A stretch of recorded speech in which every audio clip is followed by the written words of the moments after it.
Mone ndine Jack ndi nkhani yathu ya lero ikutitengera maiko awiri ku USA ndi ku Indonesia. Maiko onsewa tayendako ndithu tikuziwako tapanga nkhani zambiri ndi nkhani ya Heather Mark ndi Sheila Mark. Ndiye tagwirani chakumwa tentichezi. Mayi uyu ndi Sheila Von Wees Mark. Sheila mamuna wake anali James Mark, composer wa nyimbo za jazz. Ndi analodziwika sort of ku USA ko. James Mark ndi Sheilao anali anthu onena kuti ochita bwino, oti ndalama sizimavuta kwenikweni, chifukwa chonena kuti James Mark mu jazzimo anali onena kuti zimayenda ndithu. Nde awiriwa anabereka mwana wamkazi, anampatsa dzina loti Heather Mark. Ndi chikhalire chawo chonse akuti Heather ndi mayi yake Sheila anali anthu osayanjana kwenikweni, samachedwa kuyambana. Chifukwa chonena kuti Heather anali ovuta, anali mwana ovuta kwambiri. Nde anangokhala olimbana ndi mayi yake nthawi zonse. Anapezeka kuti ulendo wina anapita ku holiday onse atatu. Ku holiday ko anakwera cruise yomwe anapita inali Royal Caribbean mu 2001. Ali pakati pa nyanja kaya a James Mark zinakhala bwanji anavulala mwendo. Nde sanalandire chithandizo chenicheni. Nde zinapezeka kuti mwendo uja mpaka analumala, zonena kuti akanatha kuchira bwinobwino, koma first aid sanawathandize aniaje a ship yomwe analiyo. Ndi anayisumira ship ija. Atayisumira ship mulandu wake unatenga nthawi yayitali kwambiri. Mu 2006 atatuwo James, akazi ake Sheila ndi mwana wawo Heather ananyamukanso anapita ku Greece ku holiday. Koma ali ku holiday ko anapeza kuti a James Mark anamwalira mu hotel, akuti anali ndi pulmonary embolism, ngati tinene kuti mwina magazi anali ndi blood clot pena pake, ndi inapangitsa kuti yafe. Nkupezeka kuti mu 2011 mulandu uja unena kuti wakhala zaka zambiri yomwe anasumira Royal Caribbean facha mwendo wawo anavulala uja, unapezeka kuti anavomera a Royal Caribbean. Otsalawo Sheila ndi mwana wake Heather analandira compensation. Nde Sheila anapatsidwa direct ndalama $340,000, pamene ndalama ina yotsala $500,000 inali yoti ananena kuti ilowa mu estate ya James Mark, kutanthauza kuti wina aliyense amene analembedwa mu will ya James Mark kuti azalandireko dipo. Koma nkhani inapeza kuti yapita ku court, nda court ananena kuti no, ndalama zonsezo zipite kwa ndani? Kwa Sheila mkazi wake, nanga iye ndi kholo pamene Heather ndi mwana, onena kuti amayi ake wazimpatsa zina zicho chotani chofunikira. Ndi ndalama zonse zinapita kwa Sheila Mark. After imfa ya James Mark zinthu zinayipa kwambiri pakati pa Heather ndi mayi yake Sheila. Ati kumakhalira kuyimba foni ku polisi, amango ayambananso. Akuti between 2004 to June 2013 apolisi anayitanidwa ka 86. And ka 86 ko amakhala kuti mwina Heather wabawa abera mayi yake, kautana ata amapanga zoyipa kwambiri. Ulendo wina anachola mayi yake nkono nkudula phone line kuti asathe kuyimba foni ku polisi. Ulendo wina analuma kuti zosakhala bwino zija. Apolisi kubwera kuti tikufuna tijambule mmene wakulumirani mwa mayi yake, kukana kumuteteza kuti angatani angamangidwe. Zinthu zoterozo kangapo konse anacholapo ndithu mafupa kwa amenya kwa agwetsa kutani amapanga mayi yake nkhanza zina zake. Aliyense amadziwa kunena kuti nyumba iyi mwana wawo kuni mwana woyipa kwa basi, zomwe amapanga mayi yake, koma amakhala bechoncho eti. Ndekenako anapita ku high school. Ali ku skulu anakumana ndi mnyamata wina dzina lake Tommy Sheffer. Nayenso akuti anali rapper. Tommy Sheffer amadzitcha kuti Tommy EXX. Nde a Heather anatengeka naye usati masewera. Nde mayi yake sizinasangalatse chifukwa anali mnyamata opanda maplani, enda amamuona ngati kuti amusokoneza mwana wawo osokonekera kaleyo, kuti somwina angofuna kumudyerapo ndalama. Ndi amayi yake amadana nazo, ati amamuletsa kuti izi ayi. Mosakhalitsa a Heather anatenga mimba. Ndati mayi yake anakamuchotsetsa mimbayo, ndi anakatenganso ina anamuchotsetsanso. Ndati mpaka na amayi yake anagulitsa nyumba ndi kusamuka deralo. Ili njira yofuna kuti Heather asakhale ndi mnyamatayo Tommy Sheffer.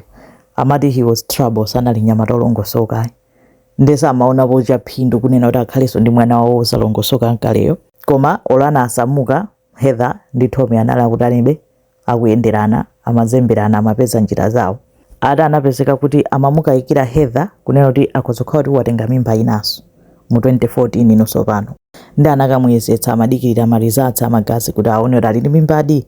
Mu nthawi imeneyoyo Sheila anapanga decide kuti mwana wangayu mwina ndimuonese chikondi ndipange zina chake ndimtenga ku holiday. Ati analipira holiday yodula kwambiri kuti apita ku Indonesia. Anagula ma first class ticket kunena kuti akamusangalase mwana aone kuti ndine mai ako ndimakukonda. Ati anthu azinzawo kumafunsa kuti inu muli serious mwana wanu inde ndi mwana wanu koma mwana wachabe mukumpangira ubwino wake otani munthu onena kuti mumampangira zabwino anyway mumampasa china chilichonse koma amakuzuzana amapanga zotere zotani amayi achata ananena kuti yayi ndi mwana wanga ndipo ndifuna adziwe kuti ndimamukonda. Anatengana anakwera ndege first class kupita ku Indonesia. Ku Indonesia ko mu August 2014 anapanga check-in ku hotel ya St. Regis Hotel mu dera la Bali. Anafika kumeneko Heather anaba bank card ya amayi yake. Amayi asakudziwa ndikugula ticket online kumugulira Tommy Sheffer ucha kuti apite ku Indonesia komweko. Amayi osamadziwa china chilichonse. Ati Tommy atafika kumeneko anapita kukawauza kuti amapita kukawauza kuti Heather alidi ndi mimba. Ndizoona magazi acha ma results atuluka. Pa 7 August 2014 CCTV ya mu hotel inanjambula Sheila akukangana ndi Tommy Sheffer mu hotel mkolido ya hotel. Anaoneka kukangana naye kenako anapezeka kuti basi kaya nalowa mulumu. Mama wake taxi driver anamuona Tommy Sheffer ndi Heather atanyamula suitcase. Anainyamula suitcase icha anaimisa taxi ndikuyika suitcase icha ku boot kwa taxi ndikutseka iwo acha nkumapita. Basi wa taxi ucha anakhala madikirira kuti anthu achatani atulukira nangasi amuuze komwe akulowera anthu acha sanabwereso. Ndi wa taxi anapita kukatsekula ku boot kuja kuti atani aone suitcase icha kunena sona anthu angosiya suitcase yawo atayona suitcase icha anaona pali magazi. Anainyamulapo suitcase icha kuitulutsa kuitana anthu ena kuona anthu nkuimba phone ku polisi. Anatsekula suitcase anapeza Sheila waphedwa ali nkati mwa suitcase. Anamugagada mutu.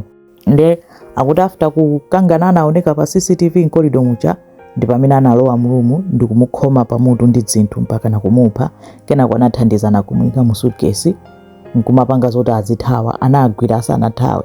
Nde nkhani ina atchuka kwambiri nthawi imeneyoyo kunena kuti murder in paradise. Eti akuchita kuti murder in paradise kunena kuti malo okongola ngati paradiso kumene munthu wapita kukatani kukaphera amayi ake. Mpamene awiriwo anamangidwa. Anazengedwa mulandu. Tommy Sheffer anampanga sentence to 18 years in prison.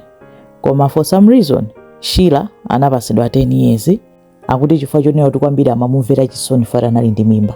Milandu ya anthu awiriwa inalionena kuti akakhala anthu aku Indonesia amene nzika amapasa death sentence and kwapha kwake amaombera. Koma awa wamwina chifukwa chonena kuti anali ma American citizen komanso Heather anali ndi access ya ndrama za mayi yake. Nde mpakana abale awo ena ku USA anayamba kudandaula kuti ndrama zokupangidwa withdraw kwambiri. Ndende yomwe anamuyikamo Heather inali yodabwitsa kwambiri. Anali ndi access to social media ndazi zonse amapanga posti pa Instagram ma video akusuta foja kuoneka kuti akunjoya mapate zizo ngati si munthu onena kuti wapezeka olangwa pa mlandu opha mayi yake. Zosamukhudza kungooneka kuti akungonjoya kumene kuti anthu sonkomadabwa. Nde Sheila anabereka mwana ali prison kantsikana. Amapatsa access ndi Tommy Sheffer ucha kumachikhanga diso banjaso kundende komweko. Atabereka mwana nkumazamva kunena kuti amayi ake wapha aja analata musungira atamutsegulira trust fund yake atamuyikira mu $1.8 million. Nkhaza zonse zomwe amapanga zija anala kumusungira bendalama kuti mwana wanga asazavutike moyo wake. Nde koti linachotsa linanena kuti ndalama izi zingapite kwa iye kuchoka kwa mayi yake. Sangachite benefit from munthu oti wamupha. Nde anazisintha ndalama zonse zoti zipita kwa mwana wake osati iyeyo. Heather anapanga save sanamalizenso ndi sentence yomweyo anamutulutsa after 7 years. Ananena kuti it's okay ndi kholo tamukhululukira basi after 7 years kumutulutsa. Iye uja ankafuna kuti akhale ku Indonesia konko anamukanira ananena kuti no tikukupanga deported zipita. Anamukweza ndege ndi mwana wake kumabwerera ku USA.